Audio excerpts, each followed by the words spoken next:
आज हम कुछ अलग टेस्टी मज़ेदार नया नाश्ता घर की चीज़ों से झटपट बनाएंगे। इतना आसान है बनाना कि इस नाश्ते को बनाने के लिए आपको आलू उबालने की भी ज़रूरत नहीं। और सबसे अच्छी बात कि आप 15 दिन तक स्टोर कर सकते हैं और फिर 5 मिनट में फटाफट सर्व कर सकते हैं। इसे हम आलू, सूजी, बेसन से बनाएंगे जो आपको बहुत पसंद आएगा। चलिए शुरू करते हैं बनाना। दोस्तों, आज की रेसिपी पसंद आए तो वीडियो को लाइक, शेयर, कमेंट करना बिल्कुल न भूलें। हेलो दोस्तों, मैं हूं शामली। चलिए वीडियो शुरू करते हैं। झटपट इस टेस्टी नए नाश्ते को बनाने के लिए हमें चाहिए एक कच्चा आलू। आलू को छील करके मैंने पानी में रखा है ताकि काला नहीं पड़े। अब हम छोटे वाले छेद से कस लेते हैं। तो जब आपको ये नाश्ता बनाना हो तभी आलू को कसिए, या फिर आप पहले से भी कस के पानी में डाल के रख सकते हैं। आलू को कसने के बाद आप देख सकते हैं कितने बारीक बारीक लच्छे हैं। नेक्स्ट एक बोल लीजिए, इसमें डालिए आधा कप सूजी। तो सूजी मोटी बारीक आप कोई भी ले सकते हैं।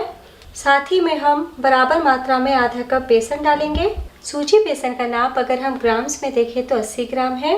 आप किसी कटोरी से भी नाप सकते हैं। और अब डाल दीजिए रूम टेम्परेचर का पानी। तो पानी थोड़ा थोड़ा करके ही डालिए, एक बार में ज्यादा पानी डाल दीजिएगा ना तो बैटर में गांठें आ जाएंगी। हम थोड़ा थोड़ा पानी डालेंगे और इस तरीके से हम चम्मच से मिक्स कर लेंगे। तो इस तरीके से हम मैश भी कर लेंगे ताकि गांठें गुल्टी सब खत्म हो जाए। तो आप देख सकते हैं बिल्कुल स्मूथ चिकना सा बैटर हमारा तैयार है। वापस से पानी डाल दीजिए और मिला लें। थोड़ा पानी हम थोड़ी देर के बाद डालेंगे। और अब सूजी बेसन के घोल में डाल दीजिए कद्दूकस किया हुआ आलू। तो दोस्तों, आलू पहले से कस के अगर रख रहे हैं तो पानी में डालिएगा। मुझे तुरंत इस्तेमाल करना था इसलिए अभी कसा है। आलू डालने के बाद एक बार मिला लीजिए। और अब डाल दीजिए स्वाद अनुसार नमक, 1/4 टीस्पून अजवाइन, 1 छोटी चम्मच कसूरी मेथी। कसूरी मेथी को तवे पे रोस्ट कर लीजिएगा और इस तरीके से क्रश करके डालिएगा। और अब डाल दीजिए 1/2 टीस्पून चिली फ्लेक या फिर लाल मिर्च पाउडर, दोनों में से कोई एक। 1/4 टीस्पून गरम मसाला पाउडर, 1/4 टीस्पून हल्दी पाउडर, 1/4 टीस्पून काली मिर्च पाउडर। तो बस रोज के साधारण से मसाले ही डालने हैं और जो भी डालेंगे बहुत ही हल्का डालेंगे। अब 1 इंच अदरक डाल दीजिए कसा हुआ और एक बारीक कटी हरी मिर्च। और अब डाल दीजिए 1 छोटी चम्मच नींबू का रस। आप नींबू के रस के बदले अमचूर पाउडर भी डाल सकते हैं। तो बस इतने ही मसाले हमें डालने हैं और अब मिला लीजिए।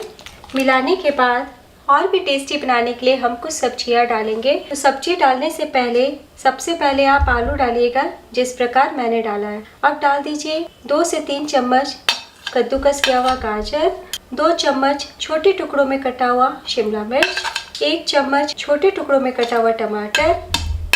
नींबू का रस डाला है ना, इसलिए यहाँ पे मैंने टमाटर कम इस्तेमाल किया, आप ज्यादा भी डाल सकते हैं। 1 छोटा प्याज बारीक कटा हुआ। ध्यान देने वाली बात, सब्जी हमें बारीक काटनी है। और 2 चम्मच जाएगा धनिया पत्ती। और अब हम वापस से मिला लेते हैं। तो दोस्तों, आप चाहे ना तो सिर्फ आलू, प्याज, धनिया पत्ता से बना सकते हैं। शिमला मिर्च, गाजर स्किप कर सकते हैं। मिलाने के बाद हम वापस से 1 कप और पानी डाल देते हैं। तो आधा कप हमने सूजी लिया, आधा कप हमने बेसन लिया है। तो टोटल हुआ 1 कप। तो 1 कप के नाप से हम दुगना पानी डालेंगे यानी कि 2 कप। तो देखिए कितना बढ़िया दिख रहा है। और अब मैं आपको दिखाती हूँ, इसी तरीके का पतला सा बैटर होगा। बिना रेस्ट पे रखे चलिए आगे की तैयारी करते हैं। और अब कढ़ाई चढ़ाइए, इसमें डाल दीजिए 1 टेबलस्पून ऑयल। तेल गर्म हो चुका है। एक बार कढ़ाई इस तरीके से हिला लीजिए ताकि तेल चारों तरफ फैल जाए। और अब हम डालेंगे 3 से 4 लहसुन। तो लहसुन को इसी तरीके से क्रश करके डालें, यानी कि कस करके डालिए। बहुत ही बढ़िया नाश्ते में गार्लिक का स्वाद आएगा। और दोस्तों, अगर आप लहसुन प्याज नहीं खाते ना तो पूरी तरीके से स्किप कर दीजिएगा। और अब डाल दीजिए 1/4 टीस्पून राई, 1/2 टीस्पून जीरा। फ्लेम बिल्कुल कम रखिएगा, बेसन से नाश्ता बना रहे हैं इसलिए हींग और अजवाइन ज़रूर डालिए। तो अजवाइन हमने पहले ही डाल दिया है। 1 पिंच मैंने हींग डाला। स्वाद बहुत बढ़ जाए इसलिए 5 से 6 करी पत्ता डाल दें। मिला लें। ध्यान देने वाली बात, तड़का बिल्कुल भी नहीं चलना चाहिए। फ्लेम बिल्कुल कम रखिएगा। और अब हम ये घोल को चलाते हुए डालेंगे इस प्रकार। एक ही बार सारा डाल दीजिए। फ्लेम को अब मीडियम कर दीजिए।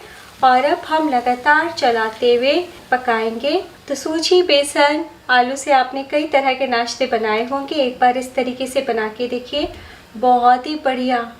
और कुछ अलग लगेगा, बनाना भी आसान है। और इसी तरीके से लगातार चलाते हुए हम पकाएंगे। चलाना बिल्कुल भी बंद नहीं कीजिएगा। कुछ सेकंड में ही आप देखेंगे कि बहुत ही तेज़ी से बैटर गाढ़ा होने लगा है। और दोस्तों एक और बात पे ध्यान दीजिएगा, हमने इसमें तड़का से फ्लेवर ऐड किया है, बिल्कुल भी ज़्यादा मसाला का इस्तेमाल नहीं किया है। आप भी नहीं डालिएगा। एक हम बहुत ही चटपटा मसाला ऊपर से डालने वाले हैं, जिससे इस नाश्ते का स्वाद दुगना हो जाएगा। तो 1 मिनट में ही आप देखेंगे कि बैटर गाढ़ा होने लगा है। तो बस इसी तरीके से हम लगातार चलाते रहेंगे। चलाते हुए हमें पकाना है और थोड़ा सुखा लेना है। तो देखिए धीरे धीरे बैटर डो की तरह होने लगा है, लेकिन अभी हम और 1-2 मिनट के लिए पकाएंगे। तो करीब 5 मिनट तक लगातार चलाते हुए पकाया है। बहुत ही अच्छे से बेसन, सूजी, सब्जियां पक चुकी है। और जब आप इस तरीके से फोल्ड करें ना, तो देखिए डो की तरह किनारों पे आने लगा है। अभी आपको थोड़ा गीला गीला सा दिख रहा होगा, लेकिन जब हम चूल्हे से उतारेंगे ना तो बहुत ही जल्दी ये जमने लगता है। तो बस जब इस स्टेज पे आ जाए ना, तब फ्लेम को बंद कर देना है। और शुरू से लेके आखिर तक मैंने मीडियम फ्लेम पे ही डो को पकाया है। और अब हम कोई प्लेट या थाली या केक टिन लेंगे। थोड़ा सा ऑयल लगाते हुए हम चारों तरफ ग्रीस कर लेते हैं। बर्तन को ग्रीस करने के बाद ये जो हमने डो तैयार किया है सूजी बेसन का, तुरंत ट्रांसफ़र कर देते हैं। जब आप हाथों में लेंगे और इस तरीके से गोल करेंगे तो कितनी अच्छी सी गोली बन रही है। तो बस इसका मतलब बहुत ही बढ़िया और झटपट ये सेट होने वाला है। हम स्पैचुला से इस तरीके से फैला लेते हैं। तो देखिए बिल्कुल भी नहीं चिपक रहे हैं। अगर आपका चिपके ना तो थोड़ा सा स्पैचुला या चम्मच के पीछे ऑयल लगा के चिकना कर ले। तो देखिए बहुत ही अच्छे से स्मूथ हो गया है। अभी बहुत ही ज़्यादा गर्म है। 1 घंटे के लिए आप इसी तरीके से रूम टेम्परेचर पे छोड़ दीजिए, बहुत ही अच्छे से सेट हो जाएंगे।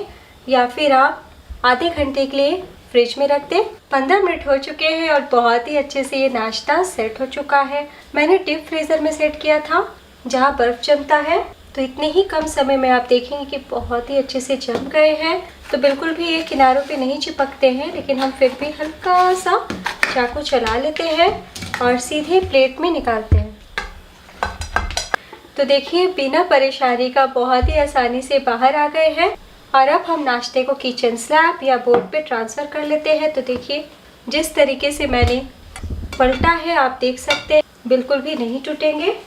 और अब इस तरीके से हम काट लेते हैं। तो काटने से पहले आप निशान दे दीजिएगा, बिल्कुल भी चाकू में नहीं चिपकेंगे। तो ये हमारा नमकीन केक बहुत ही बढ़िया बना है।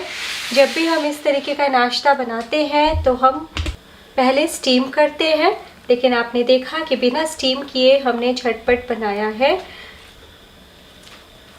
और एक बार मैं आपको चारों तरफ से दिखा देती हूँ, ये कहीं से टूटे नहीं हैं, बहुत ही अच्छे से सेट हुए हैं। और अब हाथों में लेके नज़दीक से दिखा देती हूँ, देखिए। तो बस इतना ही ध्यान देना है कि छोटे पीसेस में ही सब्जियों को चॉप कीजिएगा ताकि जल्दी से पके और जब हम काटे ना तो अच्छे से शेप में कट जाए। इतनी तैयारी करके आप पहले से रख दीजिए। तो सिर्फ 5 मिनट का टाइम लगेगा नाश्ता सर्व करने में। या फिर आपको सिर्फ 2 सेकना है तो 2 निकालिए, बाकी को डीप फ्रीज़र 15 दिन के लिए कर दीजिए। तो आप इस नमकीन केक को कम तेल में सेक सकते हैं, शैलो फ्राई कर सकते हैं या फिर डीप फ्राई भी कर सकते हैं। या फिर आप ढोकले की तरह इसी तरीके से खा सकते हैं, लेकिन हल्का सा हम सेक देंगे ना तो ऊपर से क्रिस्प हो जाएंगे और टेस्ट और बढ़ जाएगा। तो आज हम शैलो फ्राई करने वाले हैं। तो यहाँ पर मैंने पैन में ऑयल लिया है। तेल काफ़ी तेज़ गर्म होना चाहिए। नाश्ता डालने के टाइम फ्लेम को कम कर दीजिए और इस तरीके से डाल दें। तो ध्यान यही देना है कि शुरू से लेकर आखिर तक आपको फ्लेम हाई टू मीडियम ही रखना है।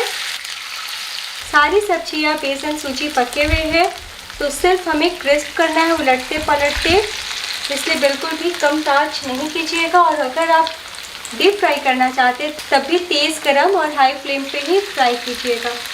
तो एक बार में जितना आटे उतना डालिए और थोड़ा दूरी पे डालिए ताकि हम उलट पलट कर सकें।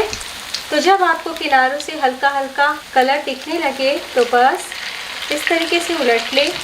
बहुत ही अच्छे से अपने शेप को होल्ड कर लेते हैं, इसलिए चारों तरफ से बहुत ही आसानी से क्रिस्प हो जाएंगे। तो आपने देखा घर की चीज़ों से फटाफट हमने बना के तैयार किया है, इसलिए एक बार बनाना तो बनता है। कुछ सेकंड रोकते हुए हर तरफ से क्रिस्प कर लेते हैं। और आप ऑयल देख सकते हैं बिल्कुल भी नाश्ता तेल में जाके बिखरा नहीं है। तो जैसे जैसे इस नाश्ते में कलर आने लगेगा तो बस हम प्लेट में निकाल लेंगे। तो देखिए ये बहुत ही अच्छे से क्रिस्प हो गए हैं। आप इस तरीके से चिमटे से भी पकड़ करके उलट पलट कर सकते हैं और इस तरीके से एक एक करते हुए हम प्लेट में निकाल लेते हैं। और जैसे जैसे जगह बनता जाएगा हम सेकंड बैच डाल लेंगे। तो टोटल उलट पलट करके फ्राई करने में आपको 3 मिनट का टाइम लग जाएगा। फ्लेम हमारा हाई रहेगा और इस तरीके से हम निकालते जाएंगे। है ना बहुत ही आसान। तो जब अपनों को परोसेंगे, बच्चों को, मेहमानों को खिलाएंगे तो सब आपसे इसकी रेसिपी पूछेंगे।